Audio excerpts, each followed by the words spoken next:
Hello everyone. तो आज हम बात करेंगे स्किनर्स ऑपरेंट लर्निंग के बारे में। सीडीपी में ये काफ़ी इंपॉर्टेंट एक टॉपिक है। एचटेट, सीटेट एंड यूपीटेट के लिए आपके काम आएगा। तो स्टार्ट करते हैं। पहला मैं आपको बता दूँ, ये जो स्किनर्स थे, इन्होंने अपने जो एक्सपेरिमेंट थे वो किन किन के ऊपर किए थे। ठीक है, जो एनिमल एंड बर्ड्स थे, किन किन के ऊपर किए थे? Rats and pigeon. तो आपसे ये भी पूछा जा सकता है कि रैट्स एंड पिजन के ऊपर एक्सपेरिमेंट किसने किया था, तो आपको नाम लेना है स्किनर। ये भी पूछा जा सकता है कि स्किनर ने किसके ऊपर एक्सपेरिमेंट किया था, तो रैट्स एंड पिजन के ऊपर। ठीक है, तो इन्होंने क्या किया था कि जो इनका एक्सपेरिमेंट था उसके लिए जो ऑपरेटर्स था ना, वो एक स्पेशल ऑपरेटर था। उसको नाम क्या दिया गया था इनके द्वारा? Skinner's box. ठीक है, और इसका जो मॉडिफाइड वर्जन था वो थ्रोनडाइक ने कैट के ऊपर किया था। तो ये भी पूछा जा सकता है कि modified version of Skinner's experiment किसके द्वारा किया गया था? थ्रोनडाइक के द्वारा, जो कि हम नेक्स्ट उसमें पढ़ेंगे इसकी थ्योरी। और इन्होंने कैट के ऊपर वो अप्लाई किया था। ठीक है, और इन्होंने अरेंज किया था मतलब इस स्किनर बॉक्स को इस तरीके से, when hungry rat presses the lever. जब वो रैट जो था वो लीवर को प्रेस करता था, ठीक है, तो the feeder mechanism is activated. Feeder mechanism is activated, a light और स्पेशल साउंड इज प्रोड्यूस। मतलब साउंड जो है फिर वो उसमें प्रोड्यूस होती थी, और कुछ स्मॉल पैलेट में ना उसको फूड मिलता था, जैसे पानी भी हो सकता है, फूड मिलता था, वो जो है रिलीज होता था। फूड कप लगा हुआ था वहाँ पे, उसके अंदर फिर वो आता था। मतलब जब रैट जो है लीवर को प्रेस करता था ना, तो फीडर मैकेनिज्म एक्टिवेट हो जाता था, कुछ साउंड आती थी हल्की सी, और फूड जो है वो उस रैट को मिल जाता था। वहाँ पे एक कप रखा हुआ था उसके अंदर। ठीक है, ये तो एक्सपेरिमेंट था स्किनर का रैट के ऊपर। ठीक है, अब हम बात कर लेते हैं कि जो एक्सपेरिमेंट इसने पिजन के साथ किया था, कबूतर के साथ किया था, तो वो 8 की उसमें मतलब कि कैसे वॉक करेगा एंड उसको कैसे रिवॉर्ड मिलेगा, वैसे उसने पिजन के साथ एक्सपेरिमेंट किया था। तो पिजन को वो वॉक करना सिखाना चाहता था इन द फिगर 8। ठीक है, मतलब इस तरीके से। And Skinner watch it's activity in the box. Box के अंदर वो इसकी पिजन की सारी एक्टिविटीज़ को नोट कर रहा था, एंड उसको स्मॉल अमाउंट ऑफ ग्रेन जो है वो प्रोवाइड करवा रहा था फॉर द प्रॉपर मूवमेंट। मतलब जब वो सही मूवमेंट कर रहा था तो साथ साथ वो उसको दाना भी डाल रहा था। और इसी को क्या बोलते हैं? Instrumental conditioning. ठीक है, तो अगर आपसे ये भी पूछ लिया जाए कि इसका दूसरा नाम क्या है, तो वो आपको याद रखना है, इंस्ट्रूमेंटल कंडीशनिंग।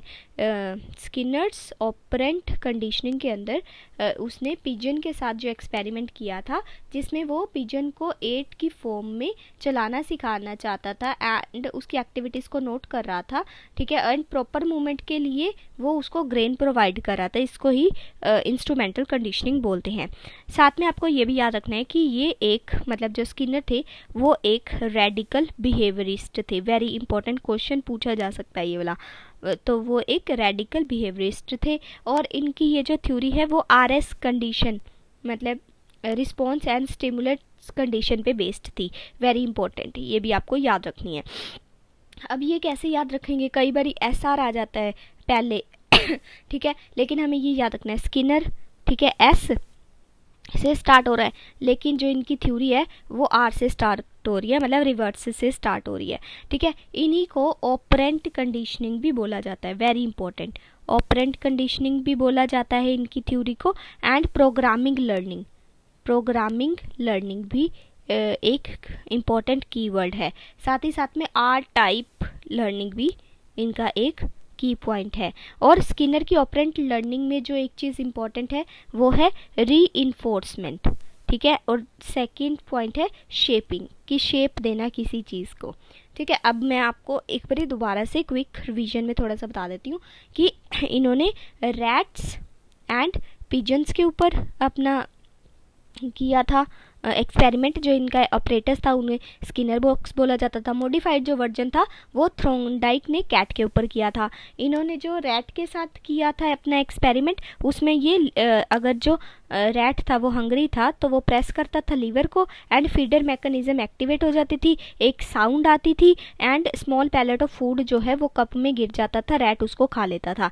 दूसरा एक्सपेरिमेंट इन्होंने पिजन के साथ किया, वो उसको एट की उसमें मूवमेंट उसकी चेक कर रहे थे, ठीक है, उसको टीच कर रहे थे कि कैसे चलना है एंड उनकी एक्टिविटीज़ को प्रॉपरली नोटिस कर रहे थे और स्मॉल अमाउंट ऑफ ग्रेन्स जो है उसे साथ के साथ प्रोवाइड करवा रहे थे जब वो प्रॉपर मूवमेंट करता था। इसी को इंस्ट्रूमेंटल कंडीशनिंग भी बोलते हैं।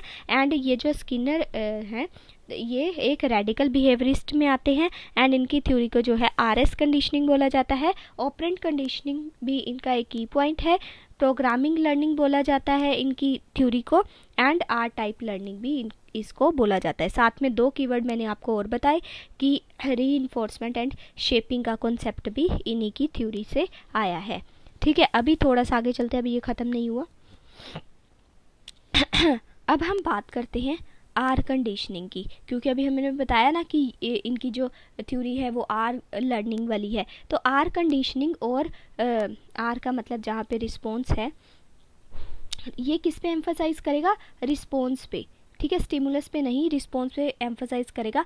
पहले रिस्पॉन्स आएगा, फिर उसके बाद मतलब देन आफ्टर जो है वो रीइंफोर्समेंट आएगा।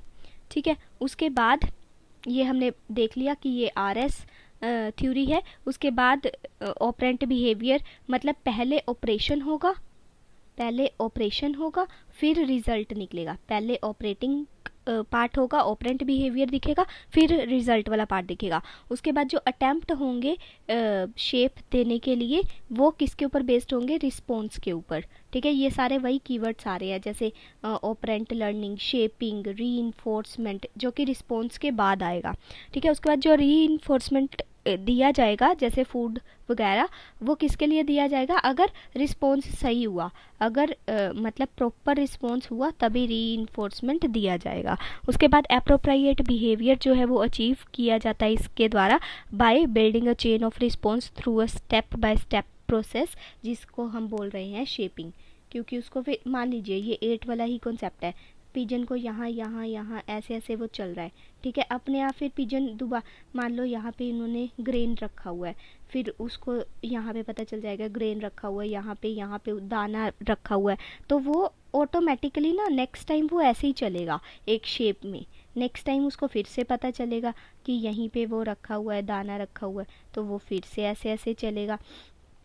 तो ये चीज़ है। ठीक है, तो आई थिंक ये आपको स्किनर की ऑपरेंट कंडीशनिंग जो है वो समझ में आ गई होगी। इसमें जो इम्पोर्टेंट कीवर्ड्स है मैं दोबारा से बता देती हूँ आपको कि एक ये तो रेडिकल बिहेवियरिस्ट थे, उसके बाद आरएस कंडीशनिंग की इन्होंने बात की, ऑपरेंट कंडीशनिंग की बात की, प्रोग्रामिंग लर्निंग थ्योरी है इनकी, आर टाइप लर्निंग है इनकी, इन्होंने रैट के ऊपर पिजन के ऊपर काम किया।